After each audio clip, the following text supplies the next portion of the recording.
పునీత యోహాను వ్రాసిన మొదటి లేఖ 4వ అధ్యాయము. సత్య అసత్య ఆత్మలు. ప్రియులారా, కపట ప్రవక్తలు చాలామంది లోకమంతటా వ్యాపించి ఉన్నారు. కనుక ప్రతి ఆత్మను నమ్మక ఆయా ఆత్మలు దేవుని సంబంధమైనవో కావో పరీక్షింపుడు. అది దేవుని ఆత్మ అగునో కాదో మీరు ఇట్లు తెలుసుకొనగలరు. యేసుక్రీస్తు మానవ శరీరము ధరించి వచ్చెనని ఒప్పుకొను ప్రతి ఆత్మ దేవుని సంబంధమైనది. కాని క్రీస్తును గూర్చి ఈ విషయము అంగీకరింపని ప్రతి ఆత్మ దేవుని సంబంధమైనది కాదు. అట్టి ఆత్మ క్రీస్తు విరోధి నుండి ఉద్భవించినది. అది వచ్చుచున్నదని దీనిని గూర్చియే మీరు వినియున్నారు. ఇప్పటికే అది లోకములోనికి వచ్చియున్నది. కాని చిన్న బిడ్డలారా, మీరు దేవునకు చెందినవారై అసత్య ప్రవక్తలను ఓడించితిరి. లౌకికులగు వారిలో ఉండు ఆత్మ కంటే మీలో ఉండు ఆత్మ శక్తివంతమైనది. వారు లౌకిక వ్యవహారములను గూర్చియే ముచ్చటింతురు. అయినను వారు లౌకికులగుటచే లోకము వారిని శ్రద్ధతో వినును. కాని మనము దేవునకు సంబంధించిన వారము. దేవుని ఎరిగిన ప్రతి వ్యక్తియు మనలను వినును. దేవునితో సంబంధము లేనివాడు మనలను ఆలకింపడు. కనుక సత్యాత్మ అసత్యాత్మల తారతమ్యమును మనం ఇట్లు గుర్తింపవచ్చును. ప్రేమ స్వరూపి. ప్రియ మిత్రులారా, ప్రేమ దేవుని నుండి పుట్టినది. కనుక మనము పరస్పరము ప్రేమింతుము. ప్రేమించువాడు దేవుని మూలముగా జన్మించినవాడు. అతడు దేవుని ఎరిగినవాడగును. దేవుడు ప్రేమ స్వరూపుడు. కనుక ప్రేమింపనివాడు దేవుని ఎరుగనివాడే. ఆయన ద్వారా మనము జీవమును పొందగలుగుటకు దేవుడు తన ఒకే ఒక కుమారుని ఈ లోకమునకు పంపెను. దేవుడు మనపై తనకు గల ప్రేమను ఇట్లు ప్రదర్శించెను. మనము దేవుని ప్రేమించుతమని కాదు, ఆయన మనలను ప్రేమించి మన పాపములకు విమోచకునిగా తన కుమారుని పంపెను. ప్రేమయన ఇట్టిది. ప్రియ మిత్రులారా, దేవుడు మనలను ఇంతగా ప్రేమించినచో మనము తప్పక ఒకరి ఎడల ఒకరము ప్రేమ కలవారమై ఉండవలెను. దేవుని ఎవరును ఎన్నడూనూ చూడలేదు. మనము ఒకరి ఎడల ఒకరము ప్రేమ కలవారమైనచో దేవుడు మనయందు ఉండును. ఆయన ప్రేమ మనయందు పరిపూర్ణమగును. ఆయన తన ఆత్మను మనకు వసగుట వలన మనము దేవుని యందును దేవుడు మనయందును ఉండుట మనకు రూఢియగుచున్నది. లోకరక్షకునిగా దేవుడు తన కుమారుని పంపిననుట మనము చూచితిమి, సాక్ష్యమిచ్చితిమి. యేసు దేవుని పుత్రుడని ఏ వ్యక్తి అయినా ఒప్పుకొనినచో వాని యందు దేవుడు, దేవుని యందు అతడు ఉందురు. దేవునకు మనపై గల ప్రేమ మనకు తెలియను. దానిని మనము విశ్వసింతుము. దేవుడు ప్రేమ స్వరూపుడు. ఏ వ్యక్తి ప్రేమమయుడై జీవించునో అతడు దేవుని యందును, దేవుడు అతని యందును ఉందురు. తీర్పు రోజున మనము ధైర్యముతో ఉండునట్లు దైవ ప్రేమ మనలో పరిపూర్ణము చేయబడి ఉన్నది. ఏలన ఆయన ఎట్టివాడై ఉన్నాడు, మనము కూడా ఈ లోకములో అట్టివారమై ఉన్నాము. ప్రేమయందు భయము ఉండదు. పరిపూర్ణ ప్రేమ భయమును తరిమివేయును. భయమును దానికి శిక్షతో సంబంధము కలదు. కనుక భయపడువాడు ఇంకను ప్రేమయందు పరిపూర్ణుడు కాలేదు. దేవుడు మనలను మొదట ప్రేమించుట చేతని మనమును ప్రేమింతుము. కాని ఎవరైనను తాను దేవుని ప్రేమింతునని చెప్పుకొనుచు తన సోదరుని ద్వేషించినచు అట్టివాడు అసత్యవాది. తన కన్నులారా తాను చూచిన సోదరుని ప్రేమింపనిచో తాను చూడని దేవుని అతడు ప్రేమింపలేడు.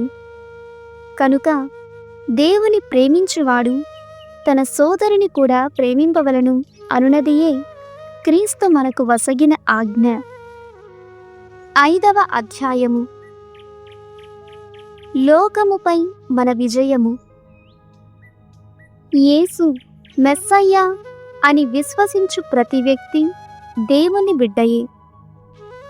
తండ్రిని ప్రేమించు ప్రతి వ్యక్తియు ఆయన పుత్రుని కూడా ప్రేమించును.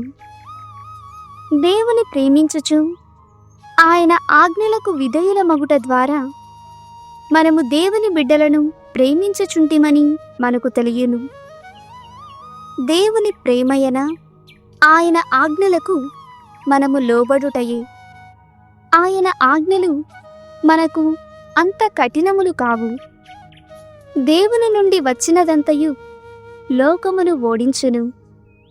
మన విశ్వాసము చేతని మనము లోకముపై గెలుపొందుదుము. లోకమును ఎవడు ఓడింపగలుగును?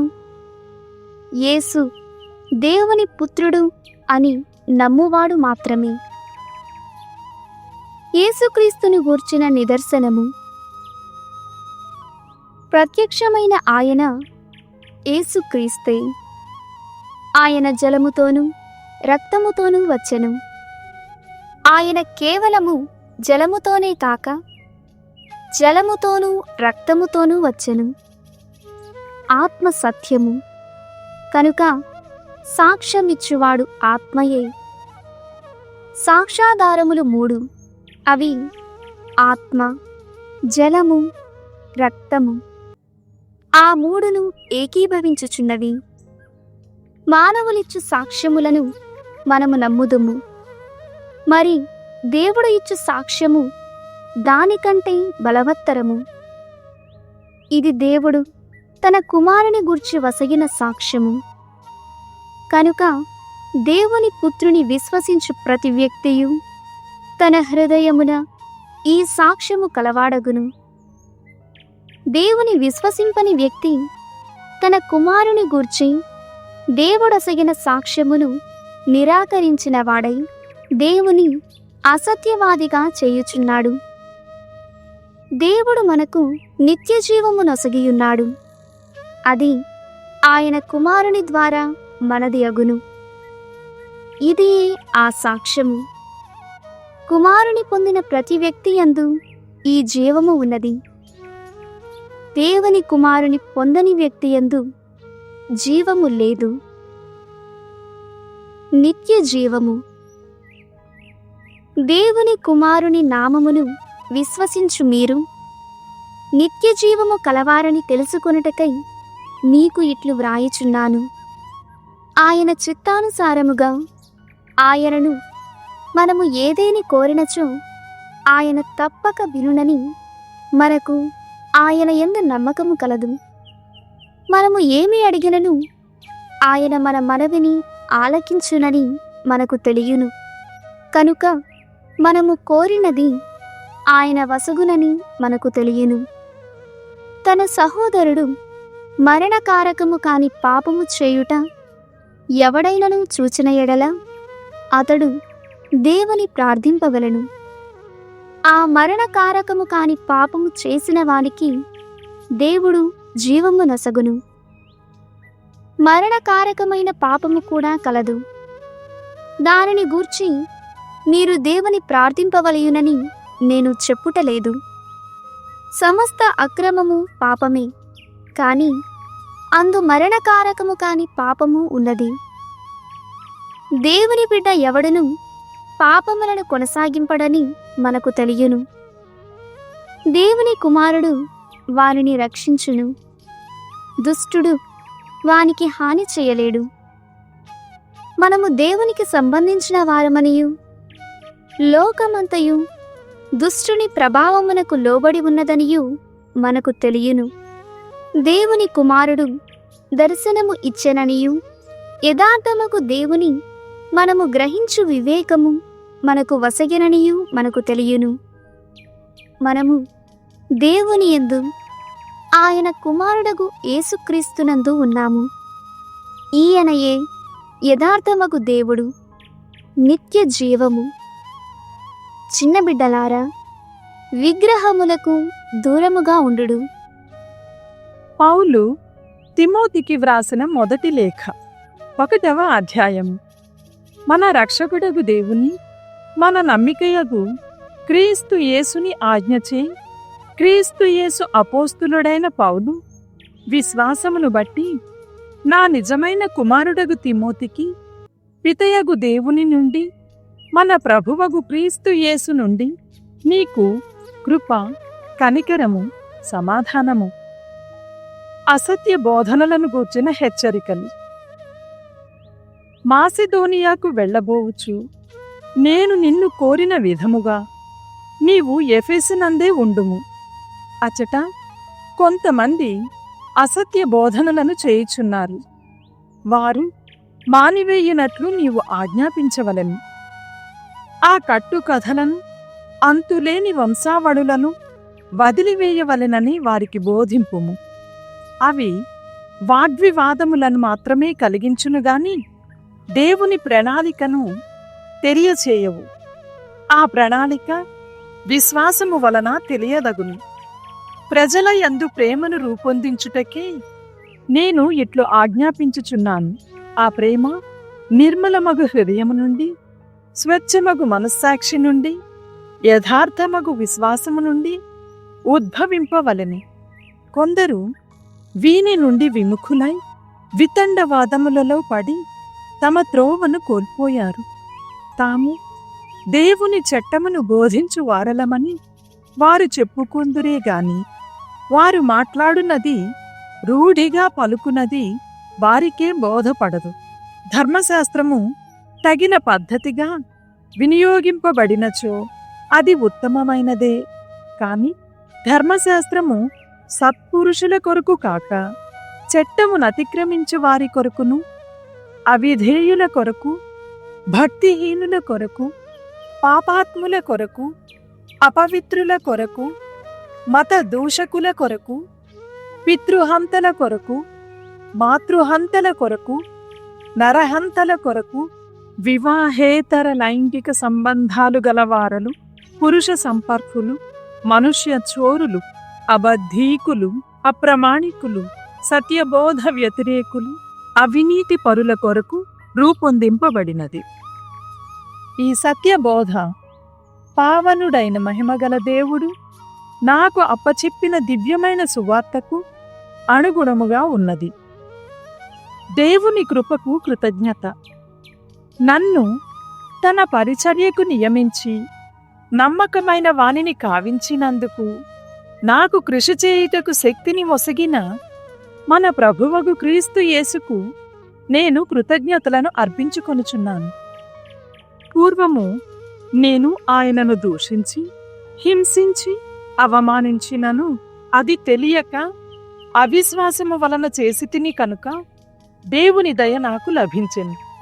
క్రీస్తు యేసుతో ఐక్యము అగుట వలన మనకు కలుగు ప్రేమ విశ్వాసములను నాకు అనుగ్రహించి మన ప్రభువు నాపై తన కృపను విస్తారముగా కురియజేసెను.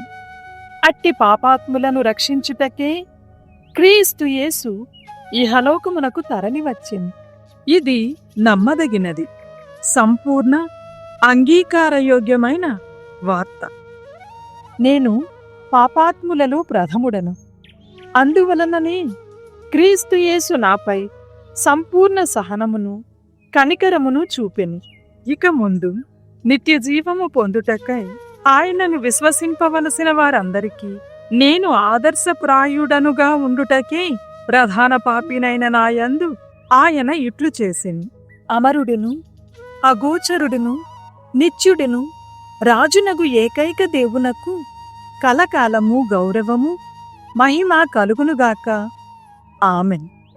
తిమోతి, నా బిడ్డ, పూర్వము నిన్ను గూర్చి చెప్పబడిన ప్రవచనముల వలన ఉత్తేజితుడవై నడుచుకొనుచు నీవు మంచి పోరాటమును పోరాడగలవన్న ఉద్దేశముతో నేను నీకు ఈ హితవులను అందించుచున్నాను.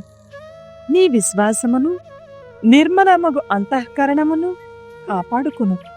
కొందరు తమ అంతఃకరణమును లక్ష్యపెట్టక ఓడబద్దలైపోయిన వారి వలె తమ విశ్వాసమును నాశనము చేసుకొనిరి. హుమేనేయు అలెగ్జాండరులు వారిలోని వారే దేవుని దూషింపుకుండుట వారు నేర్చుకొనుటకై వారిని సైతానుకు అప్పగించితిని. 2వ అధ్యాయము. దైవ సంఘపు ఆరాధన. కనుక అన్నిటికంటే ముందు మానవులందరి కొరకు దేవునకు విన్నపములను, ప్రార్థనలను, మనవులను, కృతజ్ఞతలు అర్పింపవలెనని విన్నవించుచున్నాను. మనము సత్ప్రవర్తనతోనూ సంపూర్ణమగు దైవభక్తితోనూ ఎట్టి ఒడుదుడుకులు లేని ప్రశాంత జీవితమును గడుపుటకై రాజుల కొరకును తదితర అధికారులందరి కొరకును అట్టి ప్రార్థనలు సలుపవలెను.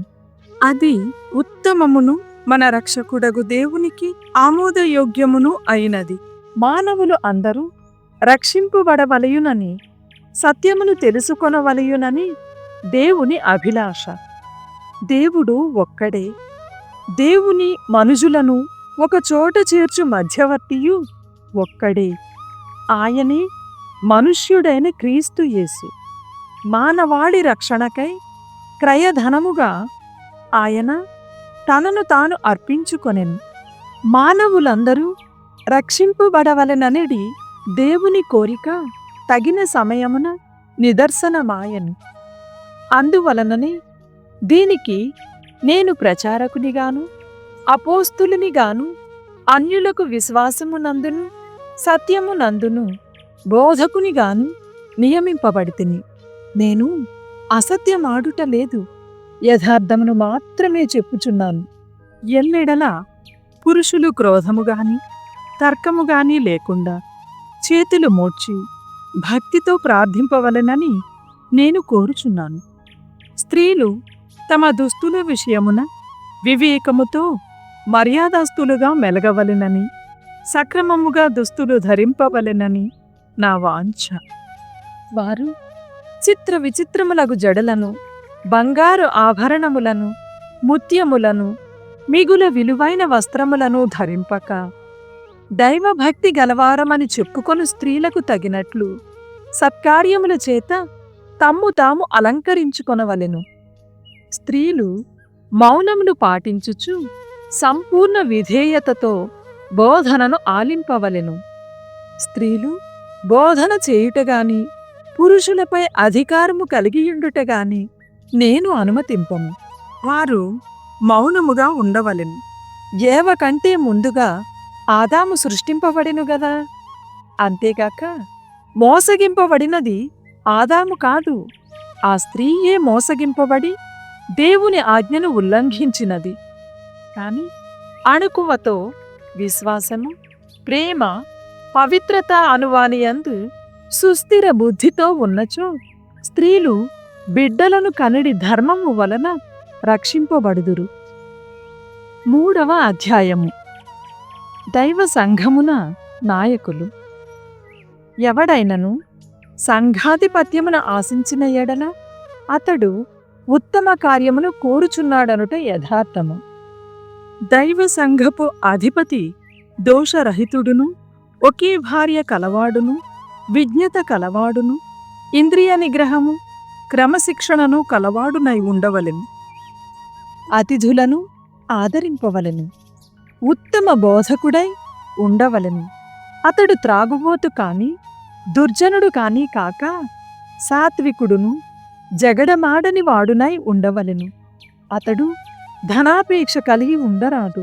తన కుటుంబమును చక్కగా నిర్వహించుకొనుచు తన సంతానము తనకు విధేయులై అన్నింటా గౌరవ మర్యాదలు పాటించున్నట్లు చూచుకొనవలెను. తన కుటుంబముని సరిదిద్దలేని వ్యక్తి దైవ సంఘముని ఎట్లు సరిదిద్దగలడు? అతడు క్రొత్తగా క్రైస్తవుడైన వ్యక్తి కారాదు. లేనిచో అతడు గర్వముచే ఉబ్బిపోయి సైతాను వలె శిక్షింపబడును. అతడు నిందల పాలై సైతాను వలయందు చిక్కుకొనకుండునట్లు క్రీస్తు సంఘమునకు చెందని వారి మధ్యలో కూడా మంచి పేరు కలవాడై ఉండవలెను. దైవ సంఘ సహాయకులు అట్లే సంఘ పరిచారకులు మంచి నడవడిక గలవారై 2 నాల్కలు గలవారు కాక కపటము లేనివారు కావలెను. త్రాగుబోతులు కాని అత్యాస కలవారు కాని కారాదు. నిర్మలమైన అంతఃకరణముతో విశ్వాస పరమరహస్యమును అంటిపెట్టుకుని ఉండవలెను. మొదట వారు పరీక్షింపబడవలెను. దోషరహితులైన ఎడల వారు పరిచారకులుగా నియమింపబడవచ్చును. అట్లే పరిచర్య చేయు స్త్రీలను సత్ప్రవర్తన కలవారై కొండెములను చెప్పని వారై ఉండవలెను. వారు ప్రతి విషయమునను అణుకువ కలవారై నమ్మకమైన వారుగా ఉండవలెను. పరిచారకుడు ఒకే భార్యను కలిగి ఉండి తన సంతానమును కుటుంబమును చక్కదిద్దుకొనగలిగి ఉండవలెను. అట్లు తమ విధులను సక్రమముగా నెరవేర్చువారు మంచి పదవిని సంపాదించుకొని క్రీస్తు యేసునందలి విశ్వాసమునందు బహుధైర్యము కలవారగుదురు. ముఖ్య రహస్యము. నేను ఈ ఉత్తరమును వ్రాయిచు నిన్ను త్వరలో వచ్చి చేరగలనని ఆశించుచున్నాను. కాని ఒకవేళ నేను ఆలస్యము చేసినచో దేవుని గృహమున మనము ఎట్లు ప్రవర్తింపవలెనో నీకు ఈ ఉత్తరము తెలియచేయును. సత్యమునకు మూలస్తంభమును పునాదియునగు సజీవ దేవుని శ్రీసభయే ఈ గృహము. మన మతము యొక్క ఈ పరమరహస్యము ఎంతయో గొప్పదనుటకు సందేహము లేదు. ఆయన మానవ రూపమున ప్రత్యక్షమై ఆత్మచే నిర్దోషిగా ప్రదర్శింపబడి దేవదూతలచే చూడబడెను. ఆయన అన్యజాతులలో ప్రకటింపబడి ప్రపంచములో విశ్వసింపబడి మహిమతో పైకి కొనిపోబడెను.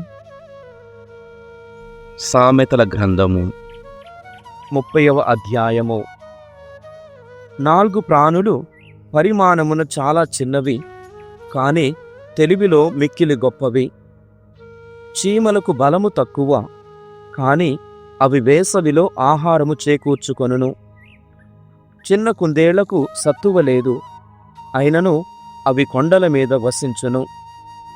మిడుతలకు రాజు లేడు, అయినను అవి దండుగా పయనించును. బల్లిని పట్టి చేతిలో పెట్టుకొనవచ్చును, అయినను అది రాజప్రాసాదములోనికి కూడా వెళ్ళును.